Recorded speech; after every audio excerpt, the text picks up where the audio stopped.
c'est un projet qui est cohérent. Donc c'est pas un projet qu'on a pondu il y a 2-3 jours.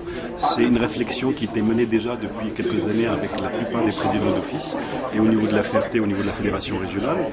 Et quand M. Ibrahim Patel m'a appelé pour rejoindre sa liste, j'ai trouvé quand même qu'il y a une dynamique, qu'il y a une volonté de faire avancer les choses. Et c'est mon combat aujourd'hui au sein de la Chambre, c'est comment améliorer un peu cet outil, bien sûr à travers la formation qui est plus adaptée à nos besoins, parce qu'on parle d'un tourisme rural et les conditions, ils sont plus réunies un peu pour qu'on puisse s'épanouir un peu dans nos activités. Il y a aussi l'accueil régional à travers les portes d'entrée de la Réunion.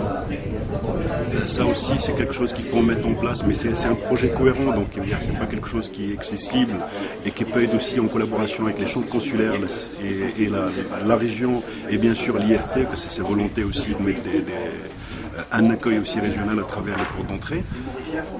Donc j'y crois énormément à mon projet parce que c'est un projet qui a mûri depuis quelques années et mes collègues aussi, donc que ce soit M. Ramsamy ou M. Beck ici dans l'événementiel et l'autre dans le transport, ils vont nous porter un peu leur édifice pour qu'on puisse construire une image forte un peu de notre destination.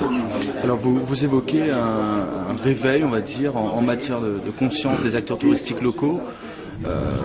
Justement, comment allez-vous répondre justement aux doléances et aux attentes de ces acteurs touristiques? Alors au jour d'aujourd'hui, il y a énormément de demandes. C'est vrai qu'on avait du mal à répondre à la demande. Pour la simple raison, c'est que la plupart des prestataires touristiques ils sont partagés entre les 3 chambres consulaires.